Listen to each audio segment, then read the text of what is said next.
everything you know about teaching, because it really starts with what you know about learning. And if you think about that and you see what Agra is doing, well, we don't have a learning process.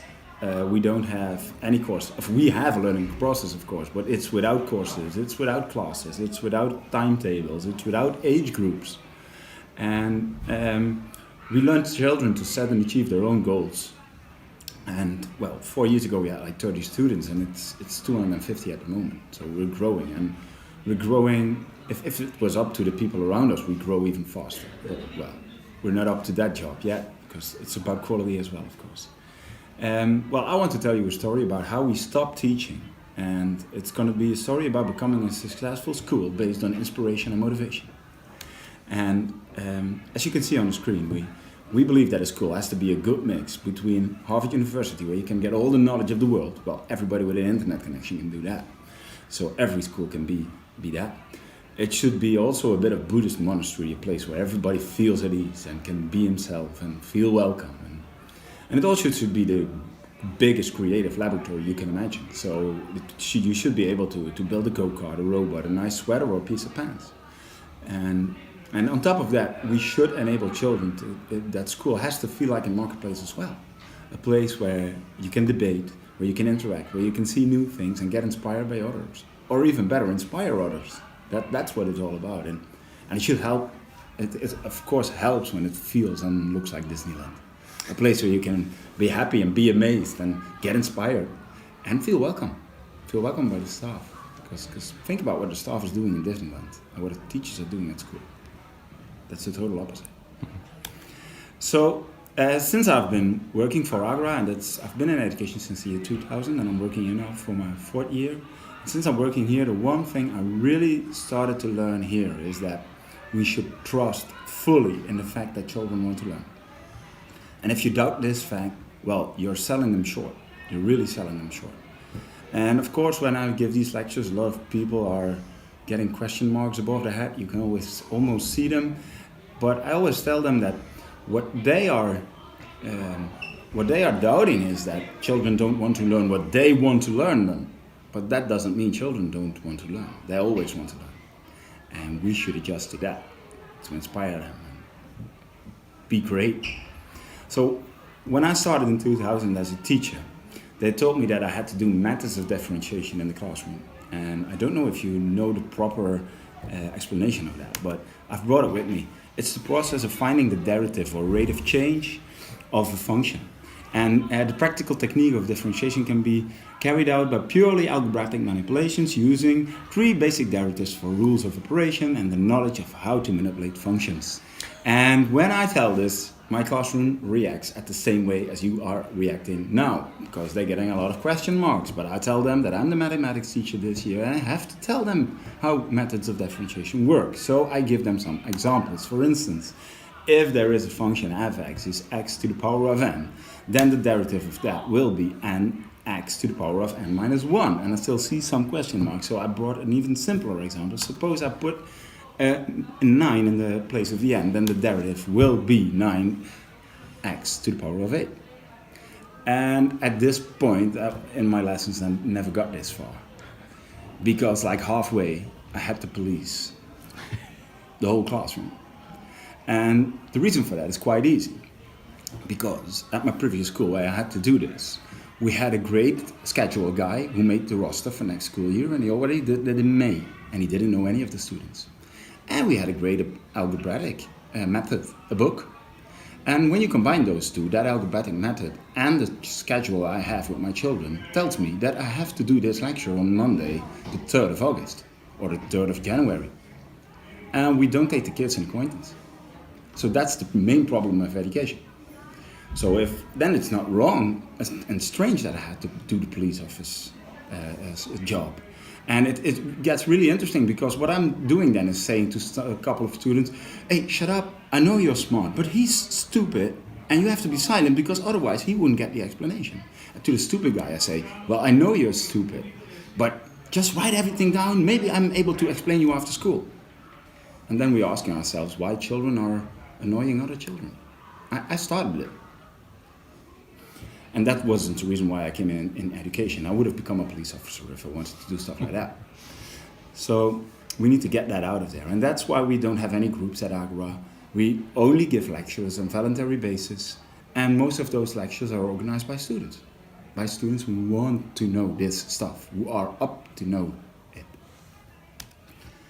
So if you have a look at this video, you see my daughter, and she's riding a bike.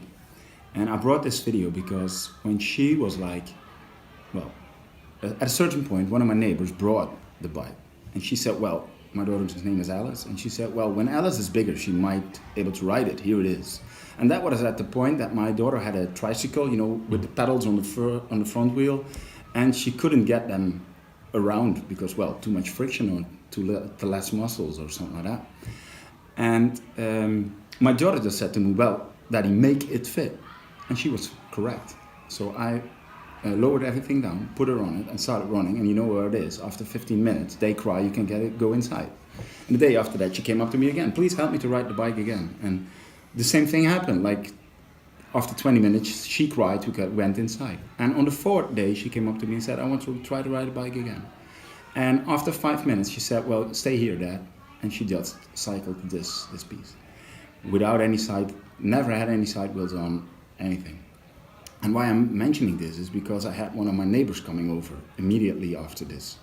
And he asked me, how old is she? And I said, she's 2 and 8 months. And he didn't say anything. He went inside, got his 5-year-old son, got the bike of his 5-year-old son, got him on it, and started running. And in the evening, he asked me, how often did you do that with Alice? And I said, well, every day, like 15 minutes. And he started to do that for 2 weeks. End result, his son hated biking. If that stupid neighbor of mine would have asked me if my daughter was able to ice skate, he could have been a proud father. Mm-hmm. If that stupid neighbor of mine would have waited up until the summer, because then lots of children are riding that bike around this square, then his son would have asked him to do it. And then he had to put in lesser and lesser effort to teach him to ride a bike. And we are making that same mistake in education, because we are looking at children and comparing them every day. If I would learn my daughter how to ride a bike like we do it in education, I would have told her, well, find 20 other students in the same age group who want to ride that bike. But we don't do that. And when we put those 20 students together, it would took a lot of effort for me to teach them all how to ride a bike. Far more effort than this way. So we should get this into education. And what I'm seeing is that we are doing it wrong at home already with everybody. And the older people get, the more they tend to compare to that average. I've never seen a mother standing over her crawling infant and telling her that she should stand up because the neighbor child, who is 2 weeks younger, is already standing. I've never saw anybody do that. But when my daughter was 5 years old and I went to kindergarten to pick her up, one of the other mothers there asked me, is your daughter already reading a little bit? And I said, well, I lied. I said no, because when I would have said yes, she would immediately start practicing with her own child. And she shouldn't do that, because the magic isn't there at that moment, you know. And that's what we do in education. So education shouldn't be about starting at the same time. It should be being proud and finishing at the same time. And every student wants to learn. Every student wants to read. Every student wants to ride the bike. And there is a certain point and an age that everybody will know this. So just focus on that. So at Agora, we don't start something because you should, but because you're inspired and motivated to do things you hate, falling with the bike, for instance, to achieve things you like. Because that's what it's about. So well, on this picture you see a bridge, and I learned yesterday that it's in South Africa. I've never been there. And suppose I take my wife there for the holidays. And after an hour and a half a hike, we get at this bridge. And she asks me, well, she immediately will tell me, Rob, that's never going to happen. I'm never going to cross this bridge. And then I'm going to do the same thing as I did with mathematics. I'm going to soften things up, you know. At first I was writing mathematics like 15 years ago on a chalkboard. After that with pen, and after that I made PowerPoint presentations. And after that we made videos just to soften things up. They still hate math, but... So I'm going to soften things up for my wife. I'm going to tell her that the best restaurant she's ever been eating at is at the other side of the bridge. It has the best view ever. And I'm trying to get my wife over the bridge that way. And my wife will tell me that the food at the hotel yesterday evening was great and wasn't that bad, so we can return. And then we go back to the hotel, in my case. So suppose this day is going to happen again. So or we could travel back in time. Then my wife would come up to me during the holidays and say, well, I've been talking to the neighbor here, and she says you can have a great walk up to a great restaurant with a great view where they have my favorite food. Rob, should we walk up there? Well, my wife's map reading skills aren't that good that she's noticing the bridge. So we're going to walk. I'm going to walk behind her. Just follow her up to the bridge. Well, she's never going to admit that she's wrong. She's going to say, Rob, cover my eyes, hold my hands. I at least want to try to cross it. Or she tries to find a way through the ravine. One of those. But she will never admit that we have to go back to the hotel. Never. And that's because it's her goal. And we took her route to the goal. And that's the big difference that we do at Agra. At Agra, children can work on their goals. We start to work with them on what they want to learn. And they want to be successful in life. So if they want to learn anything to graduate. But on the first day, why should we talk about that? On the second day, why should we talk about that? We should help them to be successful learners. And be excited about that. Because then we never have to please them. So students want to know the curriculum at the end, and because they want to be successful. It's as easy as that. And we have faith in that moment. Just like I have faith that every child wants to learn to bike at a certain point. And I have faith at the same thing with the diploma. And I don't have a child in here who starts working on that too late. I never have any child. Of course there are children who start later than others. But the motivation is there, so they can work harder. Well, I've been talking about my family. I don't know these infants, but I have this picture in here because the sponges in front of these babies are the same size as the sponges in their head. And we call those sponges brains. And those two are natural products. And if you have a sponge, you know that if you put it in water, that it sucks up water. And you can take water with you. And the brain works exactly the same way. If you put it in circumstances where it can suck up knowledge, it will. So that's the only thing we need to learn children and students and learners. So that's what we need to learn everybody. How do I put my sponge in the right circumstances? That's the big question. And you need to learn who you are to do that. For instance, if I want to learn Spanish by a book, well, you should have a big laugh because everybody knows I throw a book in the corner within a couple of days.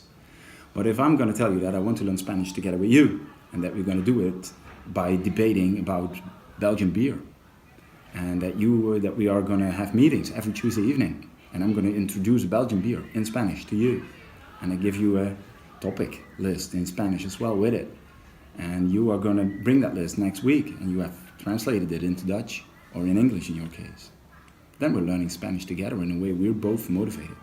And I'm coming on Tuesday evening because I don't want to let you down, and you're coming because you don't want to let me down. And we're talking about beer, and I love beer. So, you know where this ends. This ends in a big holiday in Spain where we both have to talk Spanish to other people. So, there is not one way to teach somebody something. Everybody is different, and everybody should know how different he is in comparison to others. Well, and he doesn't have to compare it to others. He's just himself, and he has to know where he's good at and not, and use those good things to establish great goals. You don't have to use your things you're not good at. Everybody has a lot of things he's good at. Just use them, and you will be successful. So at Agra, we don't focus on all that knowledge transfer because it's about putting your sponge in the right circumstances. We focus on that. So we focus on the learning process, and we focus on who are you as a person, and do you know who you are as a person. And by doing that, knowledge recording comes into an overdrive because you know how to put your brain in the right circumstances. So at Agra, we only focus on positive mastery, no grading, only positive feedback. And of course we have proper chats with somebody, but we give proper positive feedback, and that's our main intention. So at Agra, it's about learning to embrace growth and also learning to embrace failure. Because failure is everyday life and it's the easiest way to learn. So we don't protect children from failing. We enjoy them, the pleasure of failing and reflecting on that, because that's what learning should be about. Fail, reflect on it, and learn how to anticipate and try again. That's what it's all about, and that's what we do at home with children. So don't tell me that we can't do it, because every good parent does it. Parent does it. Well. So for instance, James Dyson, the vacuum cleaner guy. Well, I've just read somewhere that he made 5,000 prototypes. If he would have done that at a school and they gave him a grade for that, he would have stopped after the second one, or maybe earlier. He made 5,000 prototypes. So his school would say 4,999 failures. No, 4,099 opportunities to learn. That's what it is, and that's what we should learn children. Don't be afraid to fail. And well, we try to protect those children far too much, and we try to, as school leaders, we try to protect our teachers far too much. So nobody gets inspired to fail anymore, and that means that it's at a standstill. We are promoting the standstill. So at Agora, we give everybody the chance to fail, even the teachers. If a teacher comes up to me and he asks, I want to experiment with this, I tell him, if you come and ask me again, I will fire you. You should do it and tell me how it went. And of course you can fail. And your students will tell you what's bad about it, and your students will tell you what's good about it. And your co-workers will tell you the same thing. And if it's great, everybody will use it. And if it's not, you can stop within 3 days and everybody has a great lesson about it. So we give them chances to fail, help them to reflect on it, help them to ask themselves the right questions, because that's what it's all about. Ask yourself the right question when something goes wrong.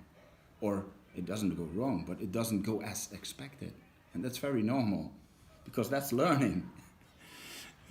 So a good school should let you fail every day, because otherwise it doesn't want you to learn. And of course they should let you reflect on it as well. Well, I've been talking a lot about not giving any knowledge. And so this is what I tell most children who really ask me the difficult questions. I tell them, well, Google it. Or even better, Google for him or her, for the expert. So for instance, a couple of years ago, I had some students who want to know everything about the Great Barrier Reef. And they came up to me and they said, can you introduce me to a biology teacher? And I asked them why. And they said, well, we want to know everything about the Great Barrier Reef. And I said, you realize that he's Dutch. He's never been in Australia. He's never seen the Great Barrier Reef. I don't even know if he ever read a book about it. Why do you want to contact a biology teacher? You should contact somebody who is in Australia, who's doing scientific research about it. That's the contact you need.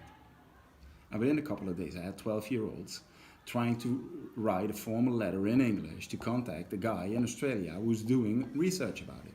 Because kids can find those people on the internet. And if they can't, that's the first thing I should teach them. Because then I teach them a lifelong learning lesson. And they can develop themselves when they're not at school. And that's our main goal, to help them develop themselves and be lifelong learners outside school. They're going to be like 100 years old. If they can't do that, they only will become 60. So we learn students to find it, and we learn them to get out there, because most knowledge is outside the building. I don't know anything. What do I know? I know a lot about learning, but I don't know a lot about what's in the world. I've never been there. I've stayed in the school since I was 3 years old. I never left the building. I spent 30 hours a week in the school since I'm 3, so what do I know of the world? So we promote children to leave school and come back and tell us what they learned and reflect on that, because that's what we're good at. So at Agora, we respectfully treat everybody unequal, because everybody has another learning curve and has other tools to handle themselves and to help themselves. We train students to embrace the fact that the future is uncertain. We train them to take a firm look at it, be amazing confident about it, so that they can grow for life. And with that, we train them so they know that learning is a social activity. They can't do that on their own. It's not possible to do that on your own. Networking is a two-way street, and you can do it with everybody. With me as a teacher, but also with your co-worker or with the parent of another co-worker or co-student. And so we want them to become the social networkers of the future. And so, getting back to the first slide, please forget what you know about teaching and how schools are organized, and start with what you really know about learning and organize it that way.